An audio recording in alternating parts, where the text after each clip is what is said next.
En este pasaje encontramos otra vez el tema del capítulo 27.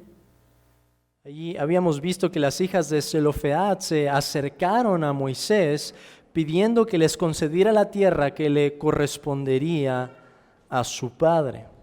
En ese momento Dios legisló acerca de esta situación, dijo que las mujeres estaban hablando correctamente y mandó a Moisés a que les diera la tierra de su padre. Con esto se establecieron las leyes necesarias para que las mujeres que no tenían hermanos pudieran recibir la heredad. Ahora lo que vemos en el capítulo 36 es que los primos de las hijas de Zelofead se acercan a Moisés para exponerle una duda. Dios ya había legislado que ellas recibieran la parte de la herencia que les correspondía. Pero, ¿qué pasaría si ellas se casaban con hombres que fueran de otras tribus de Israel? Tal como lo explican estos príncipes, las tierras pasarían a ser parte de la tribu del varón con el que se casaran, y así terminarían perdiendo su posesión. Moisés lleva esta causa delante de Dios para saber qué es lo que ha de hacer, y el Señor les dijo que efectivamente estos hombres tenían razón, estaban juzgando rectamente. Por esto Dios les manda a que se casaran con quien quisieran, siempre y cuando fuera de la familia de la tribu de Manasés, para que la heredad no estuviera pasando de una tribu a otra. ¿Alguna vez han visto los mapas que vienen al final de nuestras Biblias y separan con colores las tribus? Imagínense que una tribu queda acá y que una tribu que está muy lejos hubiera tenido la tierra que les pertenecía a ellos. Y luego otra tribu que está al otro lado completamente tiene también un pedazo de esa tierra. ¿Qué es lo que hubiera pasado? Lo que Moisés les explica, la heredad hubiera rodado de una tribu a otra. Hubiera habido un desorden al repartir las tierras, al verificar si realmente pertenecían a esa persona, a través de quién había pasado la heredad, etc. Ese era el peligro aquí. La tierra iba a quedar fragmentada. Pero el Señor no lo permitió. Pero en todo esto, ¿no les parece raro que el libro de Números termine de esta manera? ¿No es cierto que nosotros esperamos finales en los libros que sean emocionantes, que sigan avanzando en la historia, que nos presenten ahora sí una conclusión, y de repente encontramos en este capítulo la legislación de la tierra? Si lo vemos de esa manera superficial, incluso podemos pensar que parecería algo poco espiritual. ¿Por qué terminaría así el capítulo? ¿Por qué no se menciona esto en el capítulo 27? Si ya se había hablado de las hijas allí. ¿Por qué dejarlo hasta el final?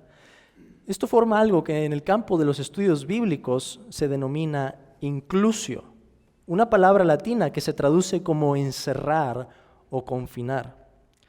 ¿Y qué es esto? Es un recurso literario que se utiliza para realzar algo en la Escritura.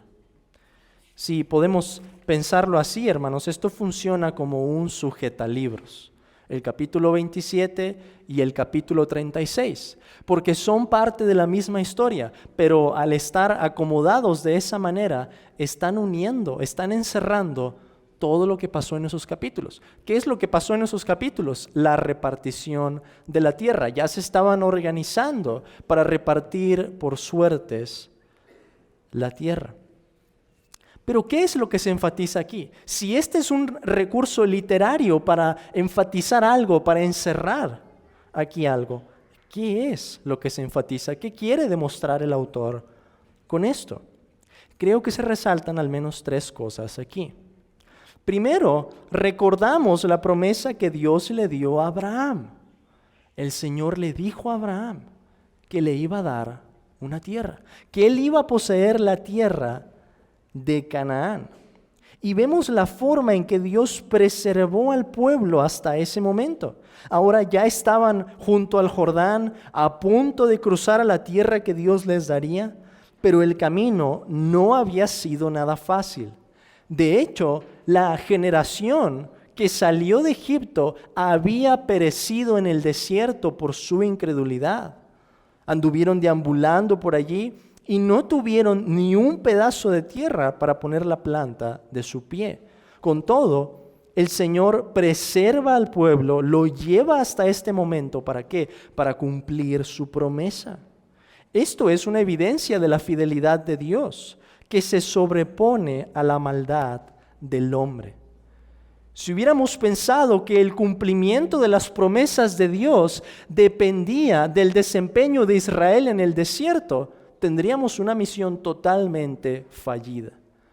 Personas incrédulas que se rebelaron contra Dios, el Señor les daba una señal tras otra, y aún así perseveraron en su desobediencia.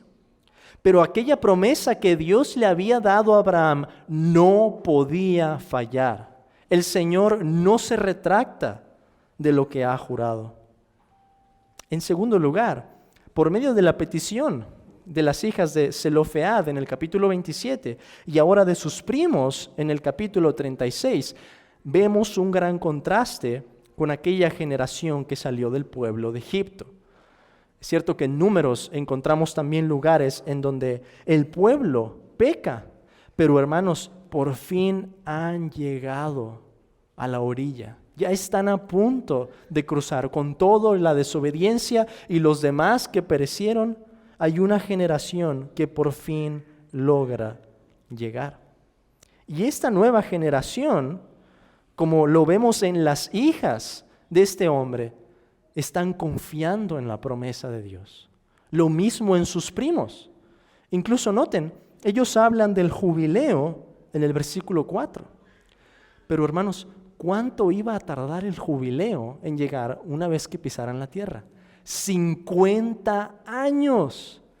Estos hombres todavía no pisan la tierra y ya están hablando de lo que va a pasar en 50 años. ¿Por qué? Porque realmente creían la promesa, creían que iban a estar en ese lugar, creían que iban a poder habitar allí y hacerlo por este tiempo para seguir celebrando lo que el Señor les había ordenado que hicieran. El jubileo era uno de los mandatos de Dios. Por la fe, esta tierra entonces ya era suya. Eso fue lo que nos mostraron las hijas de Zelofead en el capítulo 27. En el capítulo 36 encontramos lo mismo. Hay un contraste aquí entre aquellos que perecieron en su incredulidad en el desierto y estos que están por entrar a la tierra.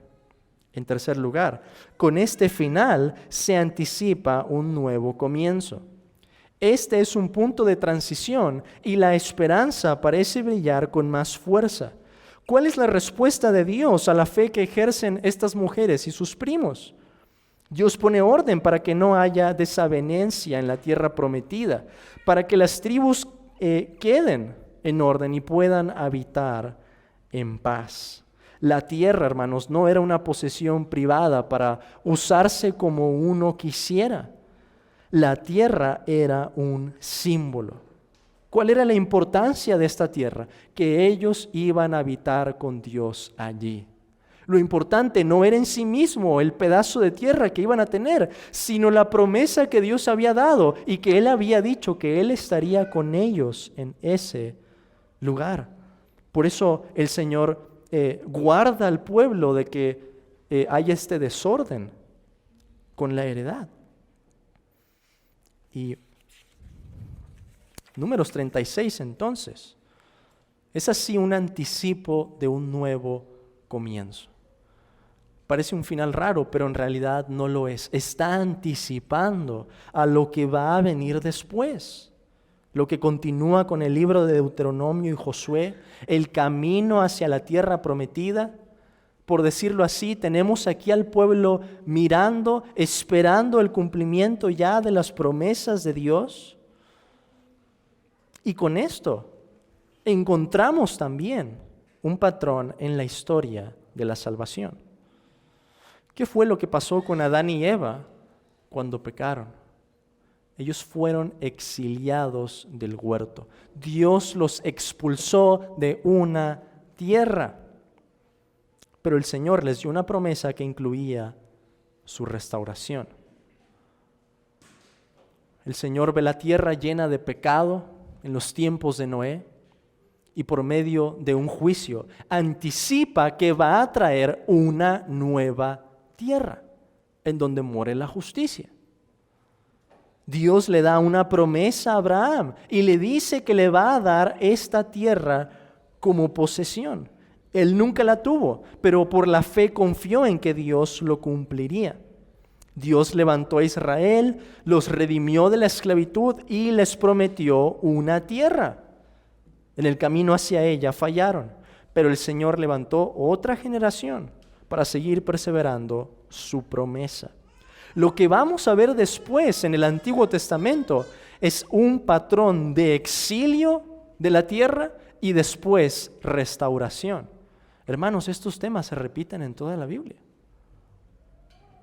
Un patrón que finaliza, ¿en dónde? ¿En quién? En el Señor Jesucristo.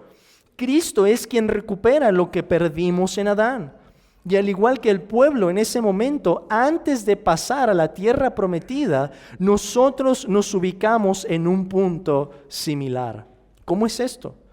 Cristo cumplió con las condiciones para entregarnos como regalo una tierra en la que Dios será nuestro Dios y nosotros su pueblo, en la que no habrá amenaza alguna, en la que todos nuestros enemigos serán sujetados debajo de los pies de Cristo y nosotros en unión con Él, también debajo de nuestros pies.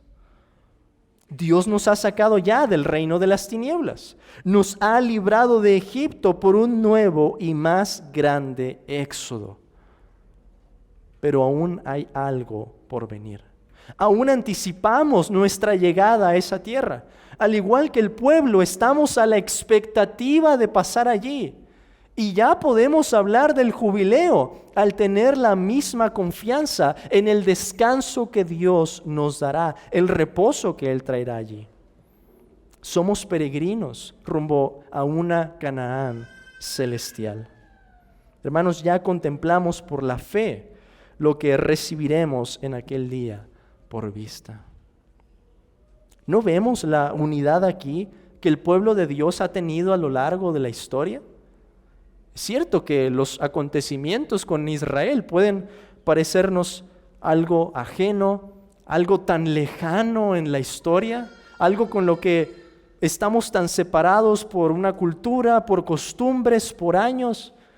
Pero vean, hermanos, los mismos principios están en operación.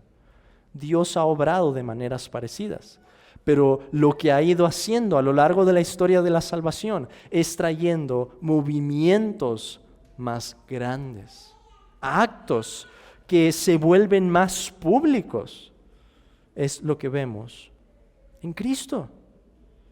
Y nosotros, teniendo unidad con todo el pueblo de Dios, vemos que la salvación siempre ha sido por medio de la fe en una sola promesa, por medio de un solo Salvador. ¿Qué nos corresponde hacer entonces a la luz de Números 36?